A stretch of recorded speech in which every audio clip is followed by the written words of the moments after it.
गुरुब्रह्मा गुरुविष्णु गुरुदेवो महेश्वर गुरु साक्षात् परं ब्रह्म तस्मै श्री गुरुवे नमः।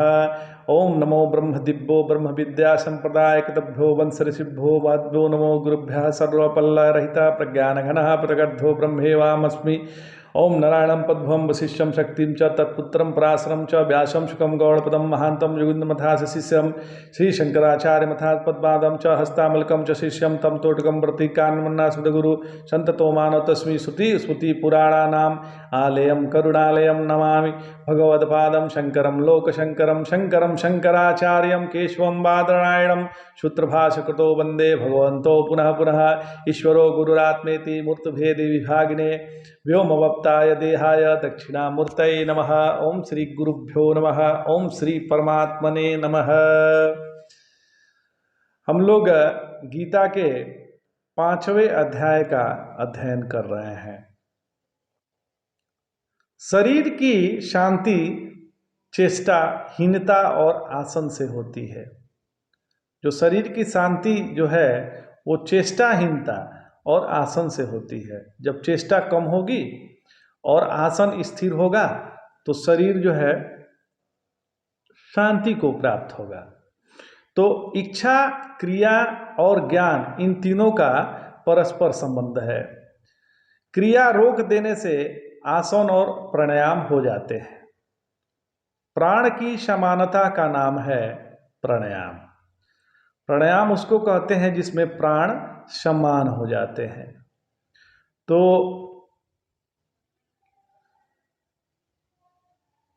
और चित्त की जो समानता है, प्राण की समानता है, वह प्राणायाम है। और चित्त का की जो समानता है उसका नाम है समाधि। समाधि है जहाँ चित्त जो है एकदम साम्यावस्था में हो जाता है। तो प्राण की शांति प्राणायाम से या सांभवी मुद्रा से होती है। और प्राण शांत होने से मन भी शांत हो जाता है। क्योंकि फिर कुछ जानना, ध्यान दीजिएगा, जब प्राण की शांति प्राणायाम से या सांभवी मुद्रा से होती है, ठीक है, और प्राण शांत होने से मन भी शांत हो जाता है। और ज्ञान से केवल बुद्धि की शांति होती है। जो ज्ञान है उससे केवल बुद्धि की शांति होती है। क्योंकि फिर कुछ जानना शेष नहीं रहता। परंतु इससे शरीर, मन, वाणी या प्राण की शांति नहीं होती। इसलिए बोध हो जाने के पश्चात, मतलब यदि बोध भी हो गया तो भी अभ्यास की निरंतर आवश्यकता है। केवल ज्ञान से काम नहीं चलने वाला है। यह देखा जाता है कि कार्य कारण का सम्यक विवेक हो जाने पर भी चित्त विषय की ओर आकर्षित हो ही जाता है। सब जानते हैं कि स्त्री मल मूत्र का थैला है, हड्डी मांस का ढांचा मात्र है। यह कार्य का ज्ञान है तथा बोध होने पर यह भी जानते हैं कि स्त्री का अत्यंता भाव है, वह सत्ता शून्य है। यह कारण ज्ञान है। बिना अभ्यास के इतना ज्ञान होने पर भी कोई काम वासना पर पूर्ण विजय प्राप्त नहीं कर सकता। ये जो राग है वो राग से ही कटेगा।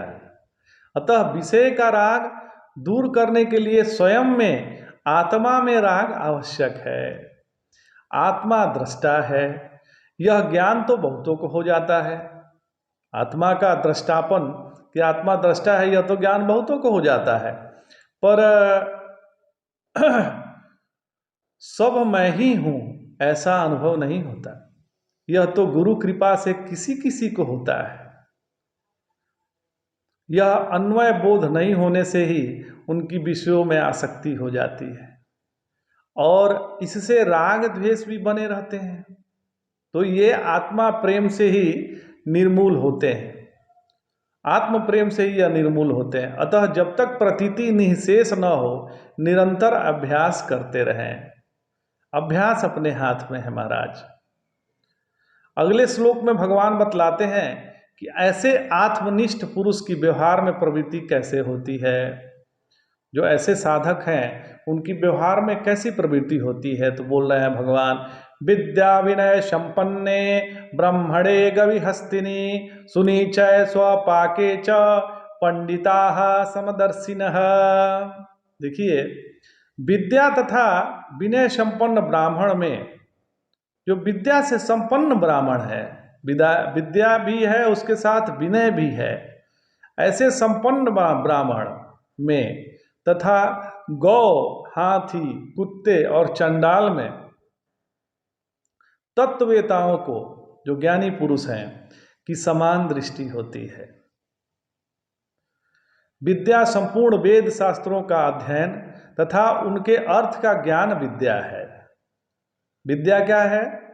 जो वेद शास्त्रों का अध्ययन तथा उनके अर्थ का ज्ञान विद्या है। ऐसा विद्वान भी हो और विनय मतलब शांति तथा नम्रता आदि वाला हो, से भी संपन्न हो, ऐसे ब्राह्मण से सभी प्रेम करते हैं। इसी प्रकार गौ और हाथी से लोग का प्रेम होता है, किंतु कुत्ते और चंडाल में अधिकतर लोगों को घृणा होती है। परंतु जिसकी इन सब में राग द्वेष शून्य और समान दृष्टि ही तथा च शब्द हीरा और पत्थर में भी समदृष्टि हो, वही वास्तविक तत्वदर्शी और ब्रह्मज्ञानी है। तो प्रश्न यहाँ यह उठ रहा है कि यदि समदर्शी का यही लक्षण है तो क्या वह कुत्ते, चंडाल आदि का भी पूजन करता रहे? तो उत्तर यह है कि नहीं, वह शास्त्रानुसार बर्ताव करता है। जो शास्त्र कहते हैं उसके अनुसार वो चलता है। शास्त्र का नियम है कि पूज्य की पूजा न करने से और अपूज्य का पूजन करने से पाप होता है, अतः उसका व्यवहार शास्त्रानुकूल भी होता है। यद्यपि तत्व दृष्टि से वह सबको ब्रह्मरूप ही देखता है, तथापि सबके लिए व्यवहार तो यथा योग्य ही होता है। उसका किसी में भी राग या द्वेष नहीं होता। संपूर्ण प्रपंच का बाध करके जो संपूर्ण प्रपंच का बाध करके जो स्वरूप स्थिति है वही समदृष्टि है। अतः उसकी दृष्टि सर्वदा नाम रूपातीत निष्प्रपंच तत्व पर ही रहती है। ऐसा पंडित ही मोक्ष प्राप्त करता है। कारण दृष्टि से सबको सम देखता है, परंतु कार्य सर्वदा विषम रहता है। ब्रह्म सम और निर्दोष है तथा संसार विषम है और उसमें आसक्ति होना दोष है। अतः वह समदर्शी तो होता है किंतु समवर्ती नहीं होता, और न समवर्ती होना संभव ही है। समवर्ती होना संभव नहीं है। तो ध्यान दीजिएगा, स्वप्न में कुत्ता, ब्राह्मण, हाथी, गाय सब अलग अलग होते हैं। वहाँ ब्राह्मण को नमस्कार भी किया जाता है, हाथी पर चढ़ा भी जाता है, कुत्ते को मारा भी जाता है। वहाँ भी संस्कार बस चंडाल अछूती रहता है। लेकिन जब आदमी जागृत अवस्था में रहता है तब विद्या विनय संपन्न ब्राह्मण की श्रेष्ठता उसके ध्यान में आ जाती है। ब्राह्मण तभी श्रेष्ठ है, ध्यान दीजिएगा, ब्राह्मण तभी श्रेष्ठ है जब वह विद्या विनय संपन्न होवे। विद्या न हो तो ब्राह्मण कनिष्ठ हो जाएगा, और विनय न हो तो अति कनिष्ठ हो जाएगा। विद्या विनय की संपदा ही ब्राह्मण को श्रेष्ठ बनाती है। नहीं तो जैसे गाय, हाथी, कुत्ते का नाम है वैसे ही ब्राह्मण का भी होगा। बोले कि ब्राह्मणों में भी मामूली ब्राह्मण नहीं, विद्या विनय संपन्न ब्राह्मण। तो महाभाष्यकार पतंजलि बोलते हैं कि त्रीणि यास्या वदातिन्य तानी, अर्थात ब्राह्मण में 3 प्रकार की शुद्धि होनी चाहिए। क्या क्या होनी चाहिए? तो एक तो आदि भौतिक शुद्धि हो। तो आदि भौतिक क्या? तो वह ब्राह्मण ब्राह्मणी से पैदा हुआ हो, मतलब वो ब्राह्मण और ब्राह्मण उसकी माता हो और ब्राह्मणी उसकी पत्नी, माने वो माता भी हो और पति भी, मतलब पिता और माता दोनों ब्राह्मण हो। दूसरा आधिदैविक शुद्धि हो, तो आदि दैविक शुद्धि क्या है? तो वह गायत्री आदि का उपासक हो। और तीसरा आध्यात्मिक शुद्धि क्या है? तो तीसरा आध्यात्मिक शुद्धि है वह यह है कि वह शम दमादि से संपन्न हो। यदि ये तीन बातें ब्राह्मण में होगी तब उसे श्रेष्ठ ब्राह्मण माना जा सकता है। नारायण इसी की पुष्टि अगले श्लोक में भगवान करते हैं और बताते हैं कि उसमें राग द्वेष क्यों नहीं होते। भगवान कह रहे हैं इहेव तैर्जितः सर्गो येषा शाम्ये स्थितं मनः निर्दोषं हि शमं ब्रह्म तस्माद् ब्रह्मणि ते स्थिताः। अर्थात जिसका मन साम्य में स्थित है उन्होंने इस शरीर में ही संसार को जीत लिया है, क्योंकि ब्रह्म निर्दोष एवं शम है, इसलिए वे ब्रह्म में स्थित है। जिसका मन सदैव ब्रह्म में स्थित है उसकी दृष्टि में ब्रह्म के अलावा कोई भी दूसरी सत्ता नहीं है। वे इस शरीर में ही संसार को जीत लिया है। ब्रह्म राग द्वेषादि से शून्य है, सम है, एक रस है और निर्दोष है तथा उसमें दुख का अत्यंता भाव है, जिसमें स्थिति होने के कारण उसके जन्म मरण नहीं होते तथा अनात्म वस्तु में अभिमान न होने के कारण वह निर्दोष होता है। वह साम्य है में अर्थात ब्रह्म में स्थित है। उसमें समदृष्टि व समवृत्ति दोनों होती है। अभ्यास वृत्ति को लेकर होता है और बोध में केवल दृष्टि होती है, वृत्ति नहीं।